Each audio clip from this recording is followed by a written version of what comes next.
Alô, meu povo, Politiquejo, seu canal de política com aquele sotaquinho mineiro tá na área.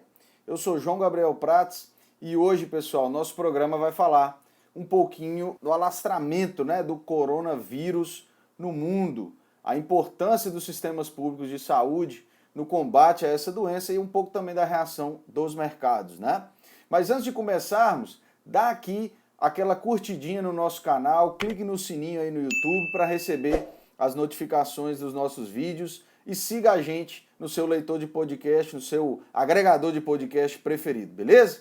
Lembrando que o nosso Apoia-se tá no ar e tá só esperando lá os seus R$ 5 por mês, né? Que é menos do que um potinho pequeno de álcool gel, né? Então, pessoal, álcool gel nas mãos e simbora falar do tal coronavírus. Roda a vinheta.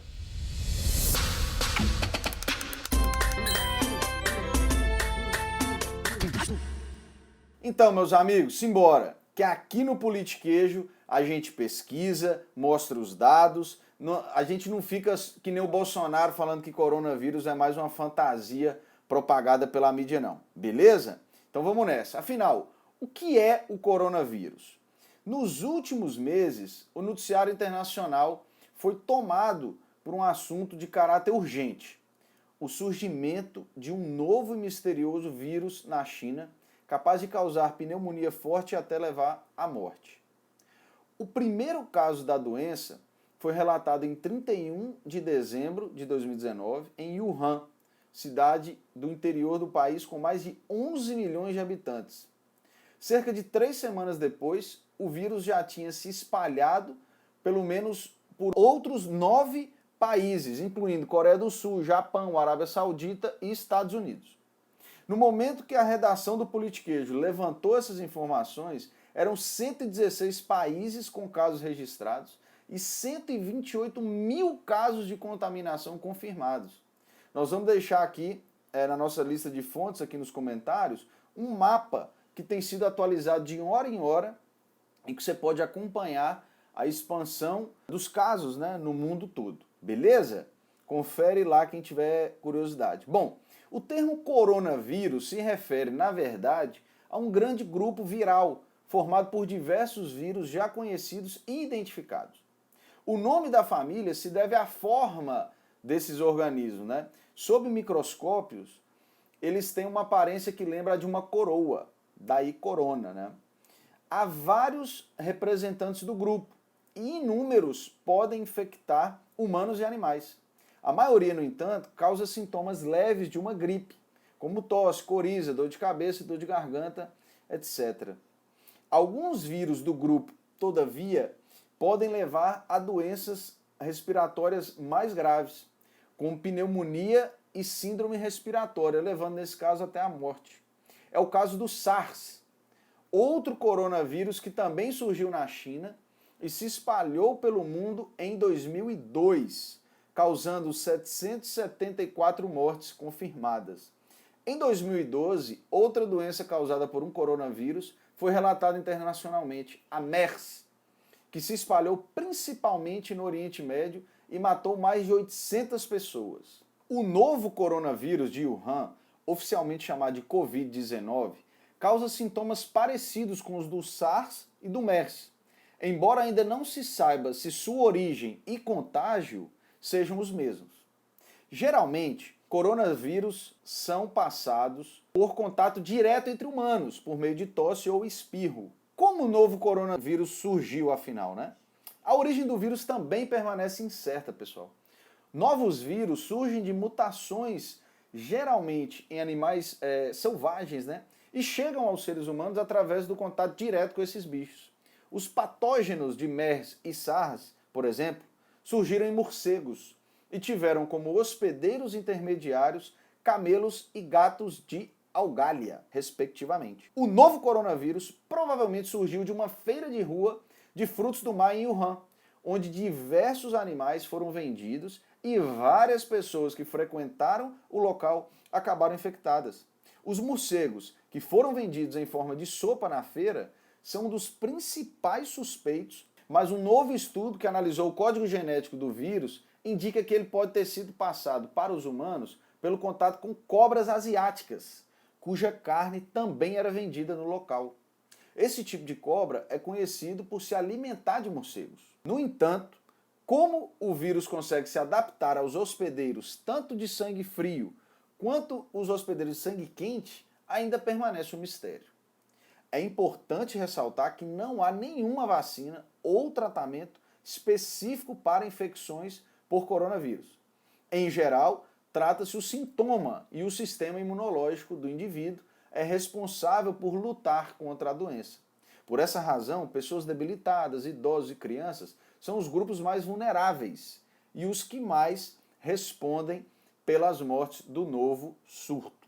E no meio de toda a preocupação com o alastramento do coronavírus em todo o mundo, chama a atenção o comportamento do mercado, que teve queda acentuada no mundo inteiro, mas principalmente no Brasil, que precisou acionar o tal circuit breaker, mais de uma vez, a fim de evitar a quebra, isso mesmo, a quebra da Bolsa de Valores, já que as empresas estavam perdendo muito valor de mercado.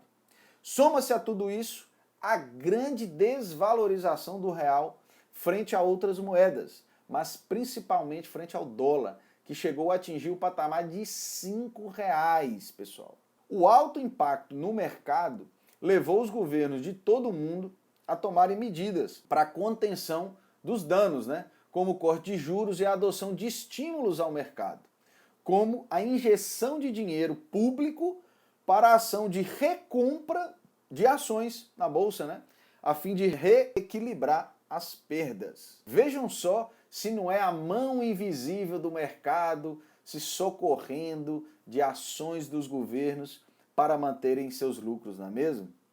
Essa situação, além de ser grave por si só, contrasta no Brasil com a total inoperância do governo para apresentar medidas que contenham as perdas para o trabalhador e para as famílias, e não apenas para os mercados. Como a gente não é economista, vamos deixar as questões técnicas para quem entende e aproveitamos o espaço aqui para indicar um novo podcast da Laura Carvalho, professora de Economia da USP, e do Renan Quinalha, professor de Direito da Unifesp, que se chama Entretanto, e traz uma visão muito clara e acessível das questões econômicas e jurídicas. Feita a recomendação, beleza?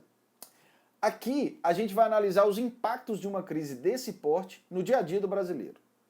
Não é segredo para ninguém que o Brasil enfrenta uma grave crise econômica, com desemprego altíssimo, crescimento do PIB em retração e, para piorar, liderado por um governo de gente completamente alienada, não é mesmo, gente?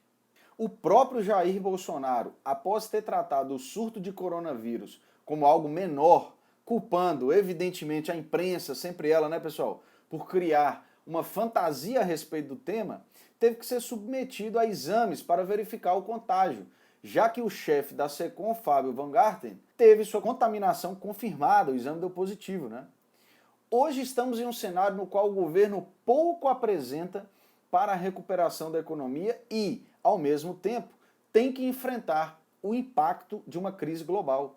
Ocorre que é este próprio governo que defende a manutenção do chamado teto de gastos, inviabilizando a adoção das chamadas medidas anticíclicas, que consistem no fomento do mercado doméstico como alavanca para o crescimento da economia. Ou seja, o governo adota medidas para salvar o mercado, mas nada faz para promover uma guinada na economia.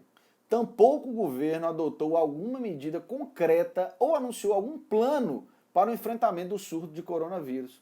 Bolsonaro, inclusive, teve a coragem de fazer um pronunciamento na TV em que ele, mais uma vez, fala diretamente apenas para os seus seguidores e não anuncia qualquer plano do governo. Portanto, vivemos hoje um momento em que diversos trabalhadores têm que enfrentar a informalidade, expostos ao coronavírus sem qualquer garantia trabalhista em caso de contágio, sem poderem ficar em casa para evitar a propagação da doença, enquanto a recomendação da OMS é evitar picos muito agudos de proliferação da doença, a fim de não sobrecarregar o sistema de saúde dos países. E é esse ponto que vamos tratar agora, o SUS. Não há dúvidas, né, gente, quanto à importância do Sistema Único de Saúde, o famoso SUS. Segundo a professora doutora da Faculdade de Saúde Pública da USP, Deise Ventura, graças ao SUS, os brasileiros não precisam se desesperar. Em reportagem à revista Exame, reportagem assassinada pela Gabriela Ruick, quando questionada se haveria motivos para pânico, a professora respondeu, abre aspas, não existe motivo para pânico e pânico não ajuda em nada. O que estamos vendo é que as autoridades estão preocupadas em dar uma resposta para essa situação.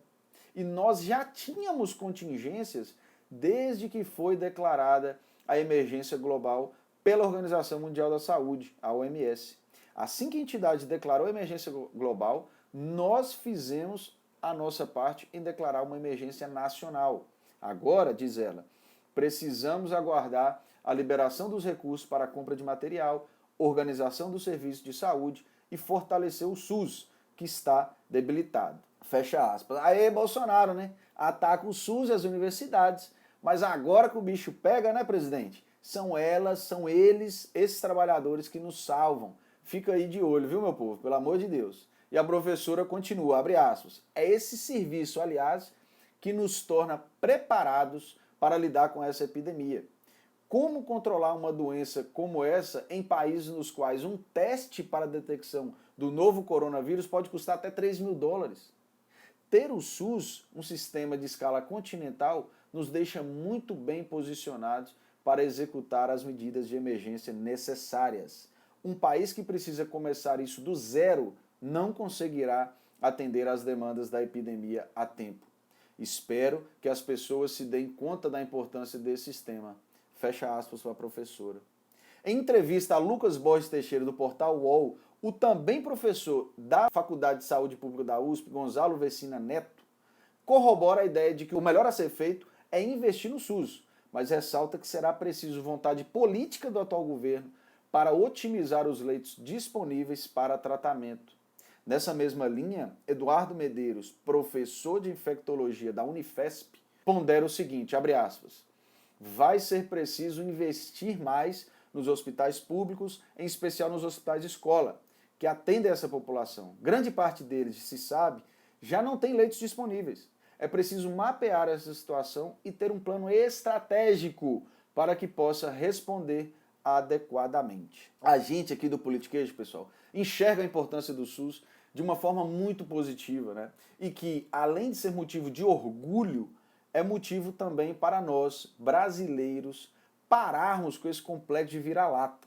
Como afirma a matéria assinada por Eric Gimenez ao Brasil de Fato, a estrutura do Sistema Único de Saúde dá ao Brasil superioridade no enfrentamento do novo coronavírus em relação a outros países, como os Estados Unidos, que dependem do setor privado para diagnosticar e cuidar dos infectados. Então, abre aspas para o médico sanitarista Gastão Wagner de Souza Campos, ex-presidente da Associação Brasileira de Saúde Coletiva. Diz ele, os sistemas nacionais públicos de saúde dão a vantagem para a sociedade, para o Estado, que é poder desenvolver uma campanha, um enfrentamento coordenado.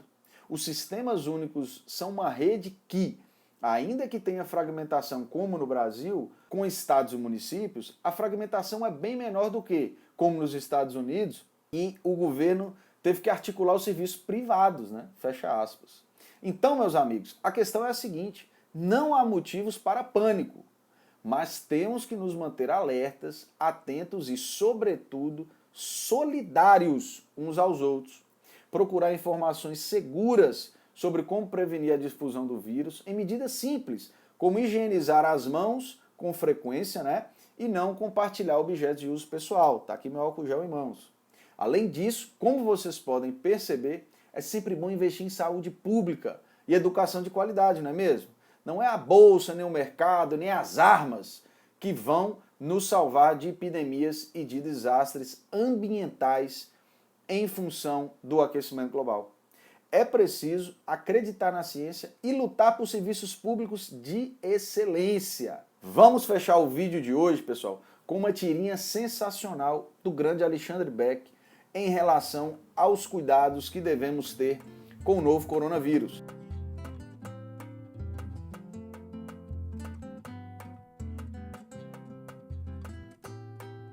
Beleza, meus consagrados? Então é isso. Finalizamos mais um Politiquejo. Tá aqui meu álcool gel em mãos, sempre higienizando, né, pessoal? Evitar aglomerações, os governos já têm tomado algumas medidas para evitar essas aglomerações, evitar esse compartilhamento de objetos pessoais, manter sempre uma alimentação saudável. E é isso aí. Lembrando dos nossos recados, né? Siga as nossas redes sociais, Instagram, Twitter, Facebook. Curta e compartilhe esse vídeo, né? Que a gente precisa de informação de qualidade segura, com fontes seguras, e não apenas essa cortina de fumaça que vem principalmente do Palácio do Planalto. Beleza? Não nos esqueçamos do nosso projeto de financiamento coletivo, o apoia.se/politiquejo. Continua no ar com apenas R$5, que é o quê? Um potinho de álcool gel por mês. Você pode nos ajudar a manter o financiamento desse canal com conteúdo independente. Beleza? Então sigamos. Muita saúde para nós, muita união, muita força, que o Brasil é melhor do que essa turma que está aí. Um abraço, gente. Até semana que vem. Tchau, tchau.